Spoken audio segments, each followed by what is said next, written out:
ہمیں پہاڑوں کے درمیان کچھ گھر اور گھنٹہ گھر دکھائی دیے۔ تب شاہ صاحب نے کہا، وہ رہی بستی گھنشال۔ میں نے کہا، آپ اتنے وثوق سے کیسے کہہ سکتے ہیں؟ شاہ صاحب کہنے لگے، میرا وجدان کہہ رہا ہے۔ بستی ہم سے اب بھی 20 کلومیٹر دور تھی اور ہمیں پہنچتے پہنچتے شام بھی آدھی ہو چکی ہوتی۔ چلتے چلتے گھنٹے کی گھنٹیاں بجنے لگیں اور ہم سوچنے لگے کہ 40 سال سے غیر آباد اور ویران بستی میں یہ گھنٹیاں کون بجا رہا ہے اور کس کے لیے بجا رہا ہے؟ انسانوں نے اس بستی کو چھوڑ دیا تھا۔ وہاں اب کون سی مخلوقات ہے اور کیوں انہوں نے ایک آباد بستی کو ویران کدہ بنا کر رکھ دیا؟ بستی کے آثار دور پہاڑیوں سے ایسے نظر آ رہے تھے جیسے وہاں بھوت پریت کا قبضہ نہ ہو بلکہ ان کے آبائی محلے آباد ہو چکے ہوں۔ سیاہ دھندلاتی روشنیاں چمکنے لگی تھیں اور ہمارے چاروں طرف پہاڑیاں ہی پہاڑیاں تھیں۔ پہاڑوں کی بھول بھلائیوں میں ہم کھونے والے تھے۔ شاہ صاحب کے قدم بستی گھنشال کی طرف تیز ہونے لگے اور میری سانسیں پھولنے لگیں۔ کچھ تو ہونے جا رہا تھا وہاں، لیکن کیا؟ بستی کے آثار اب نمایاں ہونے لگے اور مکانوں کی کھلی کھڑکیاں دور سے نظر آنے لگ چکی تھیں۔ ہم بستی میں داخل ہوئے تو مکانوں کے دروازے آدھے سے زیادہ زمین میں دھنس چکے تھے اور کھڑکیوں پر زنگ لگ چکا تھا۔ پوری بستی میں دھول ہی دھول اور سناٹے ہی سناٹے تھے۔ ایک آدھ کوا اگر کہیں سے اڑ کر آ جاتا تو اس کی کائیں کائیں پوری بستی میں گونجنے لگتی۔ گھروں کے دروازے کھلے ہوئے تھے اور اندر کا منظر باہر سے ہی دکھائی دے رہا تھا۔ میں اور شاہ صاحب آگے بڑھتے گئے کہ ایک جگہ پہنچ کر شاہ صاحب کے قدم رک چکے تھے اور خود میرے بھی۔ اونچے چبوتے پر بنی مسجد جس کے ماتھے پر لکھا تھا مسجد محراب پور اور نیچے کسی آدم زاد نے لکھ رکھا تھا کہ اے خانہ خدا، ہم تیری جدائی پر ہمیشہ افسردہ رہیں گے۔ تیرے مناروں سے گونجتی صدائیں اب خاموش ہونے کو ہیں، لیکن ہمارے کان جب کبھی اذان سنیں گے تو تیری یاد آئے گی۔ تجھ سے جو رشتہ تھا وہ 2 پل کا نہیں، صدیوں پر محیط ہے۔ آج ہم تیرے نہیں لیکن تیرے کسی ہمسائے کے ہوں گے۔ ہم کوچ کر رہے ہیں خانہ بدوشوں کی طرح، لیکن خانہ بدوش تو اپنی مرضی سے کوچ کرتے ہیں اور ہم ہیں کہ مجبور ہیں۔ دل تیری جدائی پر رضامند نہیں، آنکھ اشک بھری ہے اور قدم ہے کہ لرز رہے ہیں، لیکن انشاءاللہ ہم تجھے آباد کریں گے اور وہ آوازیں جو تیرا خاصہ ہیں ہم لوٹا کر رہیں گے اور پہلے کی طرح تجھے آباد کر کے رہیں گے۔ ہم جا رہے ہیں محراب پور کو چھوڑ کر اور اس گھنشال کو بھی جس کا حسن تو ہی تو ہے۔ یہ تحریر جب ہم نے پڑھی تو شاہ صاحب اور میرے دونوں کی آنکھوں میں آنسو تھے۔ مسجد بالکل ویران تھی اور اس کا فرش دھول مٹی سے اٹا ہوا تھا۔ ہم نے جوتے اتارے اور صحن مسجد کی طرف بڑھنے لگے۔ اندر سے چمگادڑوں کا ایک گول نکلا اور سائیں سائیں کرتا ہمارے سروں پر سے گزرتا ہوا بستی کی اور نکل گیا۔ شام کے سائے دن کی روشنی پر غالب آ چکے تھے اور اندھیرا ہمیں چاروں طرف سے گھیر چکا تھا۔ شاہ صاحب آگے بڑھے اور اذان دینے لگے۔ ان کی آواز میں وہ سوز و گداز تھا کہ کلیجہ چھلنی ہونے لگا اور جگر چاک، آنکھیں آنسوؤں سے تر ہونے لگیں۔ اشہد ان محمد پر جب شاہ صاحب پہنچے تو ان کی ہچکی بند گئی اور آواز رند گئی۔ اسی دوران نیچے بستی کی گلیوں میں ایسا محسوس ہوا جیسے کوئی وہاں کی گلیوں میں دیوانہ وار دوڑ رہا ہو۔ میں نے پیچھے دیکھا تو مسجد کے دروازے پر ایک پراگندہ بالوں اور عجیب حلیے والا ایک شخص دکھائی دیا جس کے چہرے پر دھول جم کر سیاہ ہو چکی تھی اور اس کے کپڑے میل کچیل سے اٹے ہوئے تھے۔ شاہ صاحب نے اذان دی تو وہ عجیب حلیہ والا شخص ہاؤ بھاؤ کرنے لگا۔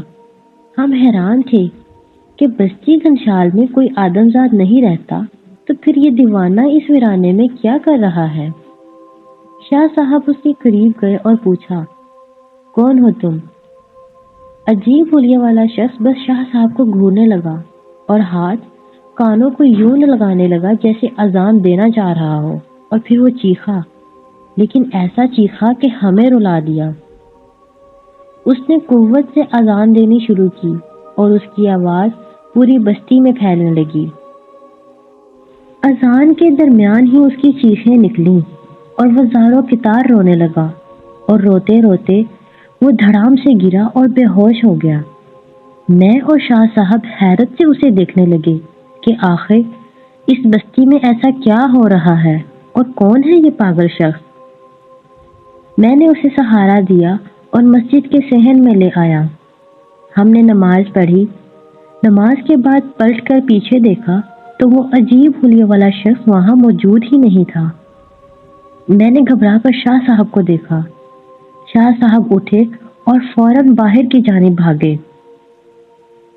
باہر ایسے کوئی آثار نہیں تھے کہ جس سے یہ پتہ چلتا کہ وہ شخص آخر کس جانب بھاگا ہے، اور ایک رونگٹے کھڑے کر دینے والی بات کہ مسجد اور باہر کہیں کوئی ایسے آثار نہیں تھے جہاں کسی کے قدموں کا پتہ چلتا۔ ہم نے پلٹ کر اس جگہ کو دیکھا جہاں اسے لٹایا تھا تو وہاں دھول ہی دھول تھی، اور ایسا محسوس ہو رہا تھا جیسے یہاں اس جگہ صدیوں سے کسی نے قدم نہیں رکھا۔ کیا وہ جن تھا؟ مسلمان جن تھا؟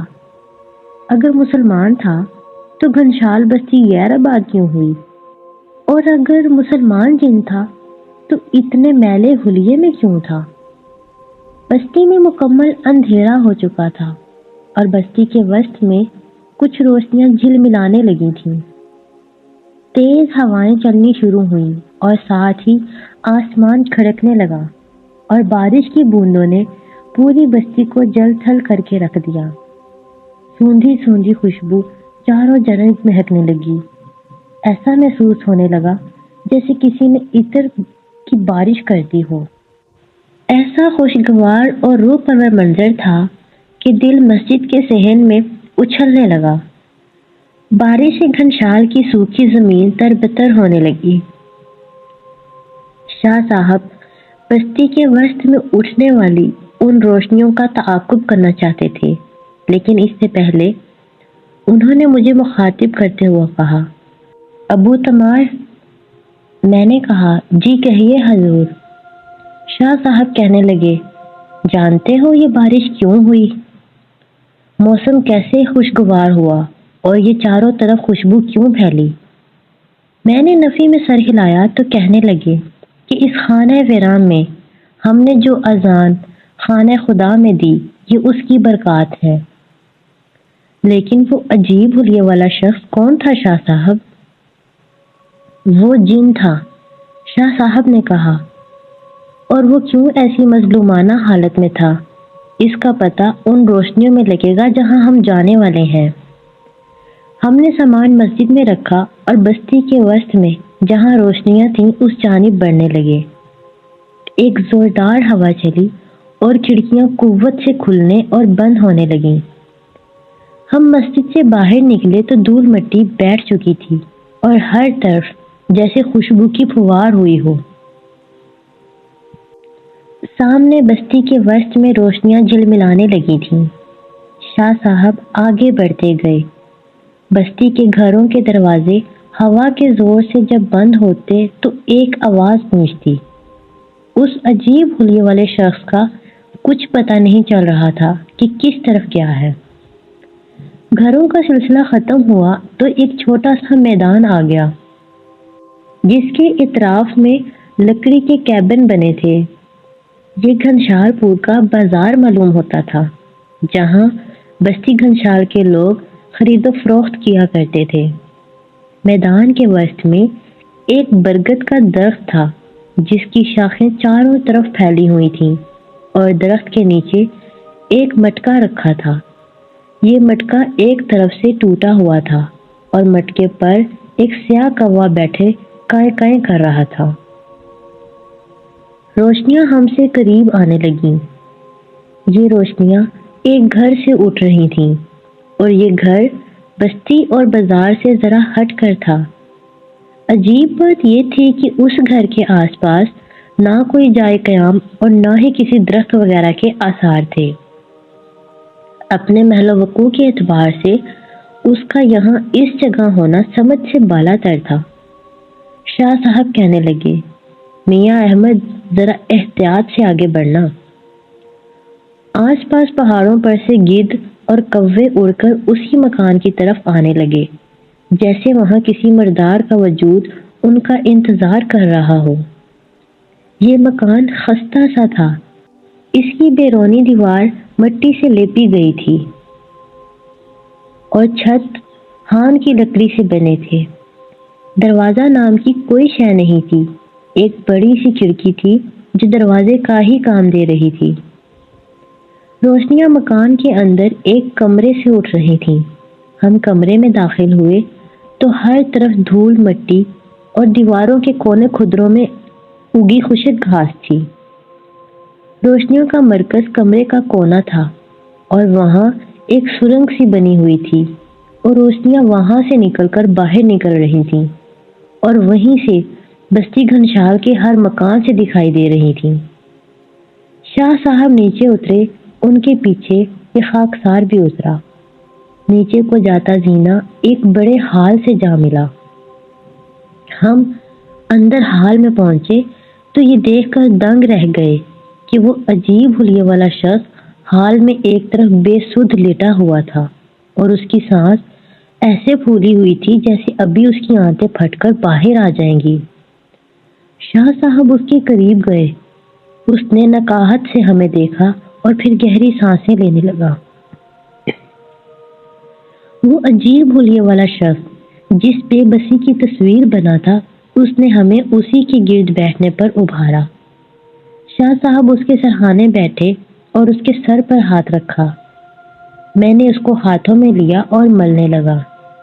اس کے ہاتھ ٹھنڈے یخ ہو چکے تھے، برف کی مانند۔ آہستہ آہستہ اس کی حالت سنبھلنی شروع ہوئی اور اس نے غنودگی کی حالت میں کچھ پڑھنا شروع کیا۔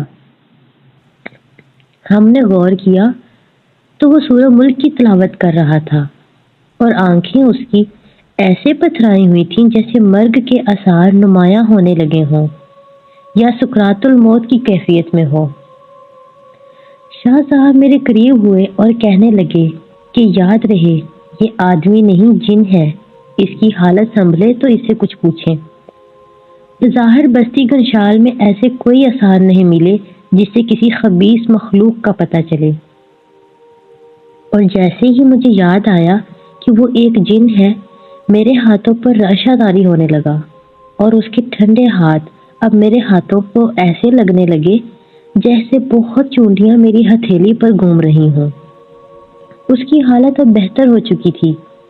اس نے اٹھنے کی کوشش کی۔ شاہ صاحب نے اسے سہارا دیا اور دیوار کے ساتھ بٹھا دیا۔ باہر پھر سے بارش شروع ہو چکی تھی اور آسمان کھڑکنے لگا تھا۔ بجلی جب چمکتی تو اس کی روشنی تہہ خانے سے ہوتے ہوئے ہال میں آ جاتی۔ اچانک اس نے ہم سے سوال کیا، کون ہو تم لوگ؟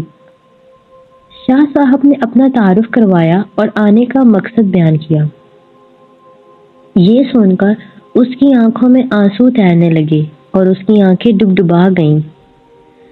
شاہ صاحب نے اس سے پوچھا کہ تم کون ہو؟ وہ گویا ہوا، میرا نام زنابل سعیر ہے۔ میں مسلمان جنات کا وہ آخری لشکری اور سپاہی ہوں جو اس قبیلے میں اپنے اور اپنے دین کی بقا کی جنگ لڑ رہا ہوں۔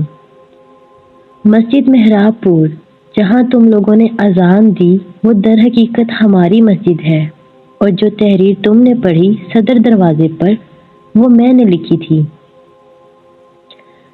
آج شام جب تم نے اذان دی تو میں بستی سے کوچ کرنے والا تھا اور یہاں سے ہمیشہ کے لیے جانے والا تھا۔ میں مایوس ہو چکا تھا خود سے، دشمن کے اس لشکر سے جو ہر طرف سے یہ لغار کر رہے تھے، لیکن جب اذان کی آواز سنی تو جیسے مجھے قرار آ گیا۔ میں پکار اٹھا کہ آ گیا وہ مسیحا، جس کا انتظار تھا۔ شاہ صاحب نے زنابیل سے اس کی عمر پوچھی تو زنابیل نے اپنی عمر 237 بتائی۔ شاہ صاحب نے اس ویرانے کا سبب پوچھا کہ یہاں کس نے اپنے پنجے گاڑے ہیں اور کہاں ہے تمہارے باقی لشکر؟ زنابیل کے چہرے پر تاریکی سی چھا گئی اور اس کا چہرہ مزمردہ سا ہو گیا۔ وہ گویا ہوا، نواردو، یہ واردات کم و بیش 40 سال قبل ہوئی، جب ان پہاڑیوں پر فخنار قبیلے کا راج تھا۔ میں خود بھی اس قبیلے سے تعلق رکھتا ہوں اور ہم سب مسلمان ہیں۔ یہ اس بستی میں جو لوگ رہا کرتے تھے ان سے کبھی بھی ہماری مدبھیڑ نہیں ہوئی، اور پھر ایک دن ہمارے قبیلے پر آتش پرستوں کے قبیلے نے حملہ کر دیا۔ وہ تعداد میں زیادہ تھے لیکن ایمانی قوت میں ہم سے کہیں نیچے تھے۔ ہم نے مقابلہ کیا اور آخرکار فخنار قبیلے کو شکست ہوئی، ہمارے سردار کو مار دیا گیا اور اس کے تخت کو قبضے میں لیا گیا۔ جو بچ گئے انہیں یہاں سے دربدر کیا۔ رہ گیا تو میں نے قسم کھائی تھی کہ جب تک جان ہے میں ان آتش پرستوں سے مقابلہ کرتا رہوں گا جب تک کہ میری جان نہ چلی جائے۔ آج کا دن میرا آخری تھا۔ میں مایوس ہو چکا تھا۔ ایسی کون سی اذیت ہے جو مجھے نہیں دی گئی اور مجھے مجبور نہیں کیا گیا کہ میں یہاں سے ملک بدر ہو جاؤں؟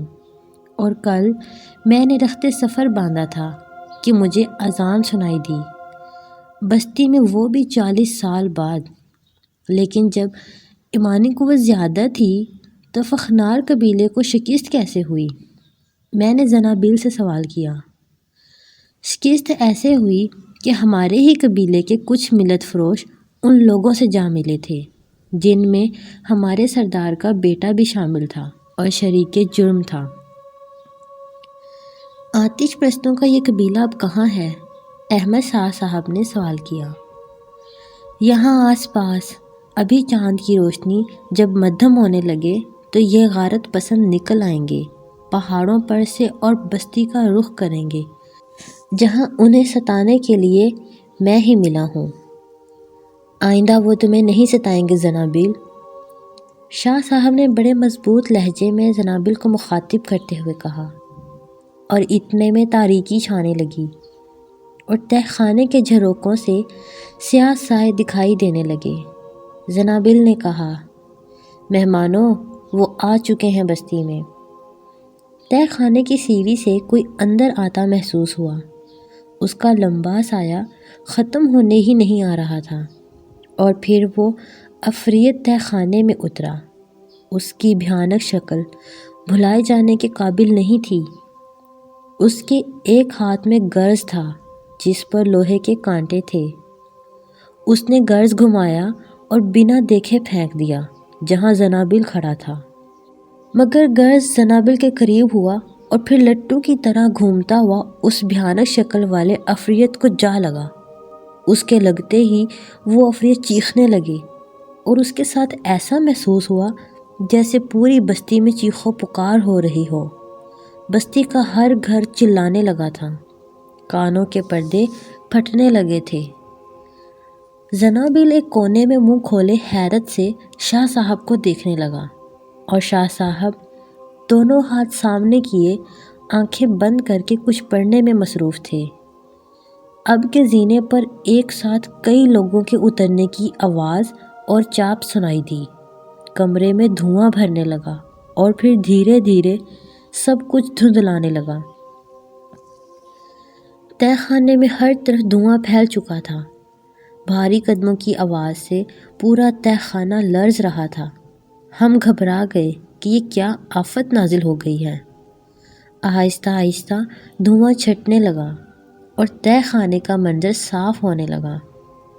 ہم نے آنکھیں ملی تو تہ خانے میں ایک قوی الحبسہ شخص کھڑا تھا جس کا سر گنجا، قد تقریباً 8 فٹ، بڑے بڑے ہونٹ جیسے کسی حبشی کے ہوں، بدن پر ڈھانپنے کے لیے ایک باریک کپڑا اور موٹی موٹی آنکھوں میں گہرا سرما۔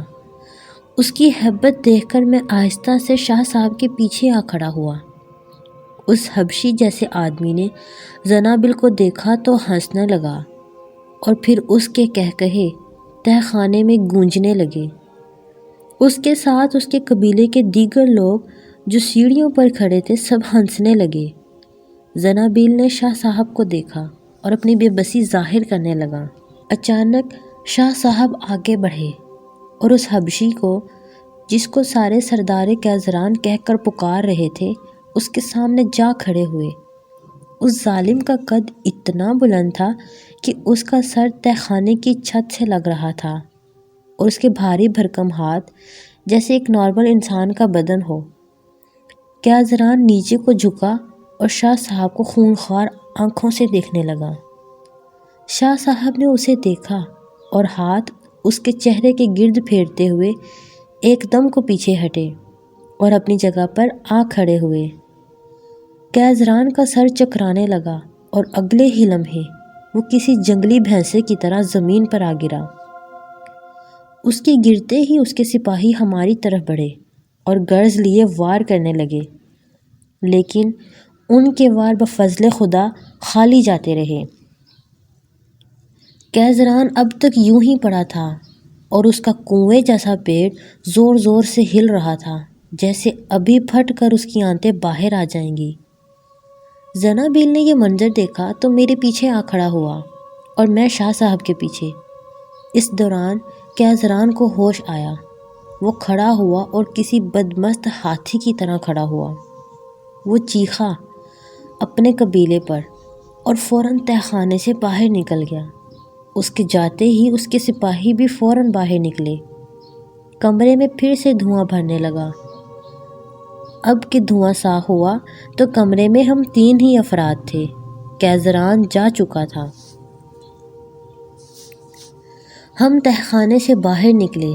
باہر بستی میں ایسے کوئی آثار نہیں تھے جس سے معلوم ہوتا کہ وہ مخلوق کس جانب گئی ہے۔ البتہ دور گھنشال کی پہاڑیوں پر دھول سی اٹھتی دکھائی دی۔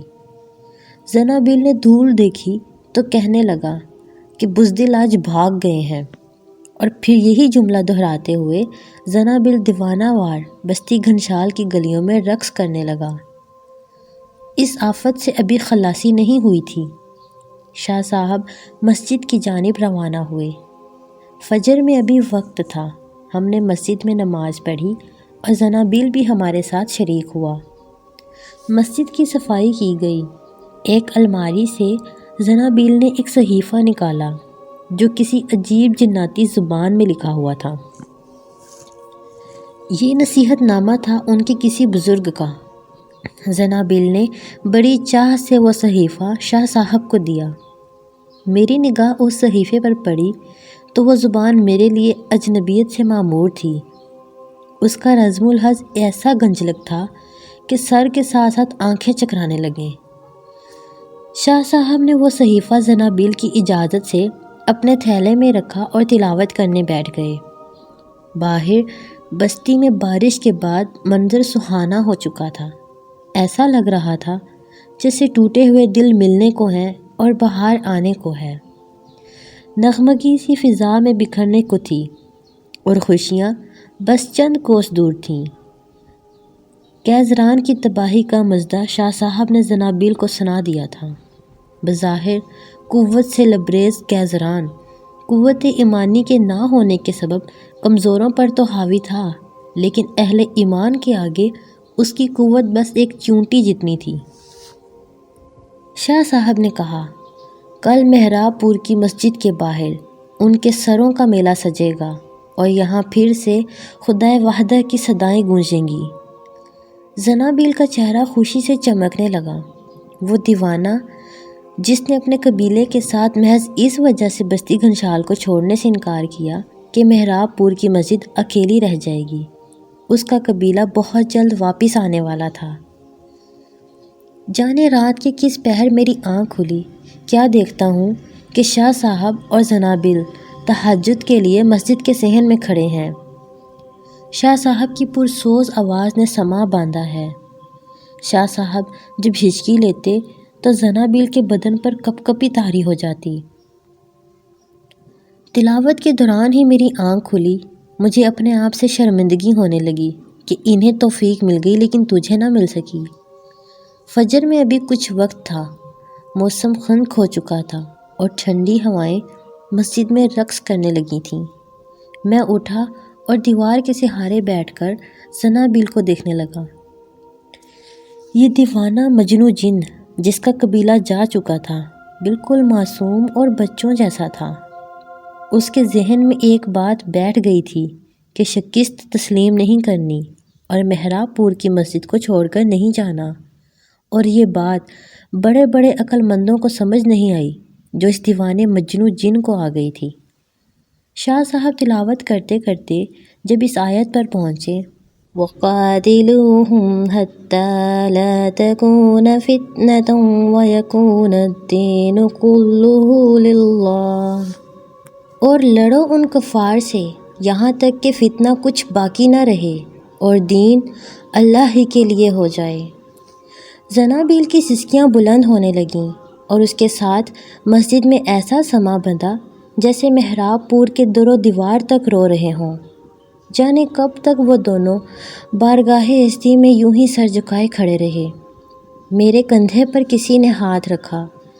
میں دیوار سے ٹیک لگائے پھر نیند کی وادی میں جا چکا تھا۔ دیکھا تو شاہ صاحب تھے۔ شاہ صاحب کہنے لگے، فجر کا وقت داخل ہو چکا ہے، نماز کی تیاری کرو۔ میں اٹھا تو زنابیل ایک مخملی جھاڑو سے مسجد کی صفائی کر رہا تھا۔ باہر بارش کا پانی ایک گھڑے میں رات بھر بارش برسنے سے جمع ہو چکا تھا۔ بستی کی گلیاں ویران تھیں لیکن پرسکون تھیں۔ مٹی نم ہو چکی تھی اور مٹی کی خوشبو ہوا کے زور سے جب بستی کی گلیوں سے اٹھتی تو پوری مسجد معطر ہو جاتی۔ ہم نے وضو کیا اور باجماعت نماز پڑھی۔ شاہ صاحب اپنے اذکار میں لگ گئے۔ میں اور زنابیل ٹہلتے ٹہلتے مسجد کے دروازے پر آ گئے۔ سامنے گھنشال کی بستی کی پہاڑیوں پر دھند نے ڈیرے جمائے ہوئے تھے اور ان کی چوٹیاں جیسے بادلوں کا حصہ ہوں۔ زنابیل نے مجھے مخاطب کرتے ہوئے کہا، تم ان کے ساتھ کب سے ہو؟ زنابیل شاہ صاحب کا کہہ رہے تھے۔ میں شاہ صاحب کے ساتھ گزشتہ 12 سالوں سے ہوں اور ہر سفر میں ان کا ہمراہی ہوں۔ زنابیل نے اگلی بات بڑی عجیب بتائی جس سے اس کی معصومیت پر مجھے ہنسی آنے لگی۔ کہنے لگا، جب گھنشال بستی آباد ہو جائے گی تب میری شادی ہوگی ظفیرہ سے۔ یہ ظفیرہ کون ہے؟ میں نے زنابیل سے پوچھا۔ ظفیرہ؟ زنابیل نے سوچتے ہوئے کہا اور پھر گویا ہوا، وہ میرے چچا کی چھوٹی بیٹی ہے جو اپنے باپ کے ساتھ یہاں سے جا چکی ہے، اور اگر وہ لوگ نہیں آئے تو پھر کیا ہوگا؟ میں نے زنابیل کو چھیڑتے ہوئے کہا۔ یہ سننا تھا کہ زنابیل کی آنکھوں میں آنسو موتیوں کی طرح جھلملانے لگے۔ اس کا بدن کانپنے لگا۔ میں گھبرا گیا کہ یہ میں نے کیا کہہ دیا۔ زنابیل نے روندھی سی آواز میں کہا، مسیحا ایسے مت کہو، وہ آئے گی، میرا نکاح یہیں مسجد میں ہوگا، اس کے لیے میں یہاں ٹھہرا ہوا ہوں۔ میں نے اسے تسلی دی تو دیوانہ خوش ہو کر کہنے لگا، جب میری شادی ہوگی تو تم اور شاہ صاحب ضرور آنا۔ اتنے میں شاہ صاحب باہر آئے اور زنابیل سے کہنے لگے کہ پہاڑیوں پر سے یہ دھند کب ہٹے گی؟ زنابیل نے آسمان کو دیکھا اور کہا کہ بس کچھ دیر میں ہٹنے والی ہے۔ شاہ صاحب مسجد سے باہر نکلے اور مسجد کے چاروں اطراف طواف کرتے ہوئے کچھ پڑھتے گئے اور پھر وہ مسجد میں آ گئے۔ ہمیں تاکید کی کہ مسجد کی حدود سے باہر نہیں جانا اور اندر بیٹھ کر تلاوت کرتے رہنا۔ وہ مخلوق کچھ دیر میں پہاڑوں سے اترنے والی ہے اور اس دفعہ وہ پورے لاؤ لشکر سمیت آئیں گے۔ بستی میں روشنی پھیلنی شروع ہو چکی تھی۔ مکانوں کے دروازے اب نظر آنے لگے تھے اور پرندے اپنے آشیانوں سے نکل کر بستی گھنشال کی حدود سے اڑتے ہوئے اپنے رزق کے لیے محراب پور کی اور اڑ رہے تھے۔ پہاڑوں پر سے دھند ہٹی تو دھول مٹی کا ایک غبار اڑتا ہوا دکھائی دیا۔ ایسا محسوس ہو رہا تھا جیسے پہاڑوں پر سے لاوا بہہ کر نیچے آ رہا ہو یا پھر کیچڑ ہو جو آہستہ آہستہ سرکتا ہوا نیچے بستی میں گرنے لگا ہو۔ دھول بٹی نے پوری بستی کو گرد آلود کر دیا تھا اور چاروں جانب نظر کی انتہا اب صفر ہو چکی تھی۔ ہم تینوں مسجد کی حدود میں تھے، البتہ شاہ صاحب ہم سے آگے مسجد کے صدر دروازے پر دونوں ہاتھ کھولے کھڑے تھے۔ چیخوں کی آوازیں سنائی دیں، جیسے کسی حرام جانور کے نرخرے کو کسی نے چھری سے کاٹ دیا ہو، اور پھر یہ چیخیں بڑھتی گئیں۔ دھول چھٹنے لگی اور غبار بیٹھنے لگا۔ گرد صاف ہوئی تو مسجد کے باہر کا منظر انتہائی خوفناک اور دہشت انگیز تھا۔ ہمارے سامنے فخنار قبیلے کے سینکڑوں لشکری صفوں میں کھڑے تھے۔ بدبو ایسی چاروں طرف پھیلنے لگی جیسے ہم غلیظ جانوروں کے مذبح خانے میں کھڑے ہوں۔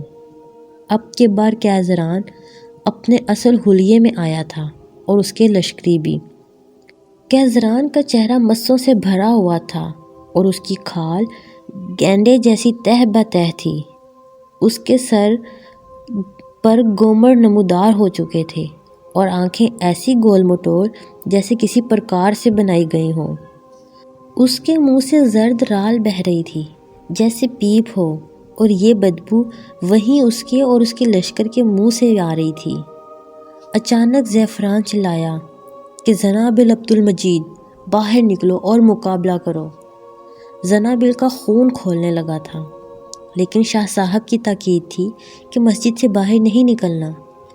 اتنے میں شاہ صاحب دروازے کی اوٹ سے نمودار ہوئے اور زعفران اور ان کی لشکریوں سے مخاطب ہو کر کہنے لگے، اے شریر مخلوق، تم نے بے کسوں کو ستایا، انہیں تکلیف دی، انہیں دربدر کیا، ان کے گھر ویران کیے، ان کی عبادت گاہیں ویران کی، اور اب بھی تمہارا شر ختم نہیں ہوا۔ اے آتش پرستو، بدبودار مخلوقوں، کیا تم بھول گئے کہ تمہاری 2000 سالہ انسانی بادشاہت کو توحید کے علم برداروں نے تہ و تیگ کر دیا؟ شاہ صاحب نے ایران میں قائم یزید کی حکومت یاد دلانے کی کوشش کی، جسے حضرت عمر رضی اللہ تعالیٰ عنہ کے زمانے میں تباہی نصیب ہوئی تھی۔ یہ لوگ آتش پرست تھے، آگ کی پوجا کرتے تھے اور محرمات یعنی بہن بیٹیوں سے نکاح کو جائز سمجھتے تھے۔ شاہ صاحب کی اس تقریر سے کیزران کا خون جوش مارنے لگا۔ ان کے لشکری ہاتھوں میں گرز کیے اسے بلند کرنے لگے اور ہاؤ ہاؤ سے بستی کی فضا کو بدبودار کرنے لگے۔ شاہ صاحب پھر گویا ہوئے، اے خبیث روح، کیا تم یہ چاہتے ہو کہ تمہیں بھی تمہارے ان شیطان بزرگوں کے پاس پہنچایا جائے جہاں آگ تمہارا انتظار کر رہی ہے؟ یہ کہنے کی دیر تھی کہ کیزران اور اس کے لشکریوں نے اپنے اپنے گرز بلند کیے اور شاہ صاحب کی جانب پھینکے۔ ایک ساتھ سینکڑوں گرز مسجد کی طرف آئے اور زنابیل خوف کے مارے نیچے بیٹھ گئے کہ یہ نہ ہو کہ یہ گرز مسجد کو ایسا نقصان پہنچائیں کہ مسجد کا نام و نشان نہ رہے۔ لیکن خدا کی قدرت کہ گرز ہوا میں بلند ہو کر اپنے رخ کیزران کے لشکر کی طرف کر گئے اور بجلی کی طرح اس لشکر پر جا گرے۔ خون اور پیپ کے فوارے کیزران کے لشکر میں پھوٹ پڑے۔ کئی درجن لشکری قتل ہو چکے تھے۔ اس وار نے کیزران کے پاؤں تلے سے زمین کھینچ لی تھی۔ شاہ صاحب کا چہرہ سرخ ہو چکا تھا، ان کی آنکھوں میں آگ کے ایسے شعلے بھڑک رہے تھے جیسے وہ پوری بستی کو نگل جائیں گے۔ شاہ صاحب آگے بڑھے اور مٹھی اٹھا کر ان لشکریوں کی طرف پھینکی۔ لشکری مٹی سے ایسے تتر بتر ہوئے کہ جس کا رخ جہاں تھا وہاں ہی بھاگنے لگا۔ کیزران ایک عجیب و غریب جانور پر سوار تھا۔ اس کا بدن لمبا اور منہ اس کے بدن سے بھی زیادہ لمبا تھا۔ اس کی تھوتنی پر بال اگے ہوئے تھے۔ وہ جانور بتکا تو کیزران بے قابو ہو کر زمین پر آنے لگا۔ جانور پہاڑوں کی سمت بھاگا۔ لشکری ایک دوسرے کو پٹختے ہوئے کچلتے ہوئے نکلنے لگے۔ کیزران نے بھاگنے کی کوشش کی، لیکن شاہ صاحب کی لاٹھی کے وار سے وہ ایسے چاؤں چاؤں کرنے لگا جیسے چوہا ہو۔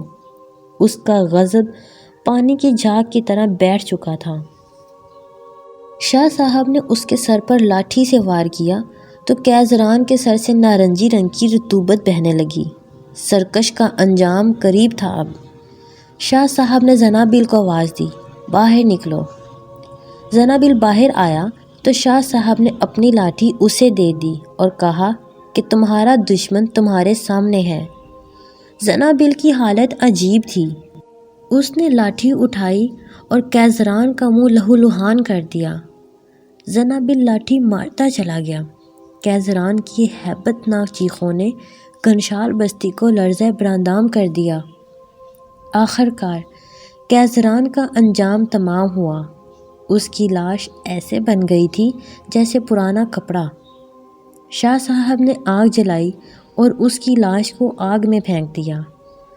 آگ جامنی رنگ کی ہو چکی تھی اور پھر دھیرے دھیرے اس کی راکھ سامنے آنی شروع ہو گئی۔ آگ بجھ چکی تھی اور اب صرف راکھ ہی راکھ بچی تھی۔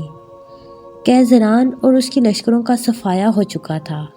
زنابیل دیوانہ وار بھاگا اور مسجد میں اذان دینے لگا۔ پہاڑوں پر پھر سے دھول اٹھنے لگی اور غبار چاروں جانب بکھرنے لگا۔ یہ دھول اور غبار زنابیل کے قبیلے کا تھا جو اب واپس آنا چاہ رہے تھے۔ شاہ صاحب نے زنابیل کے کندھے پر ہاتھ رکھا اور اس کے قبیلے کے آنے سے پہلے رخصت لینا چاہی۔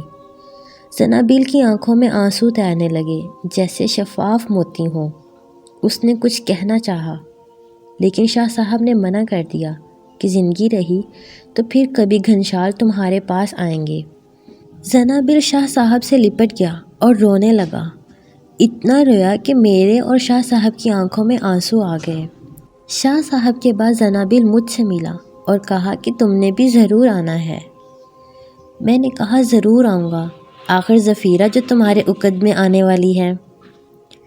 زنابیل کے چہرہ ظفیرہ کا نام سن کر چمکنے لگا تھا اور خوشیاں اس کے چہرے سے عیاں ہونے لگی تھیں۔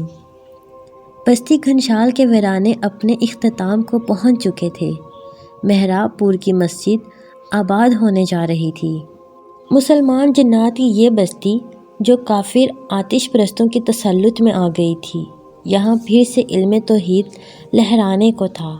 ہم مسجد کی حدود سے نکلے اور محراب پور کی سمت روانہ ہو گئے۔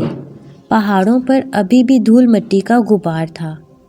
زنابیل مسجد کے صحن سے ہمیں تر آنکھوں کے ساتھ الوداع کہہ رہا تھا۔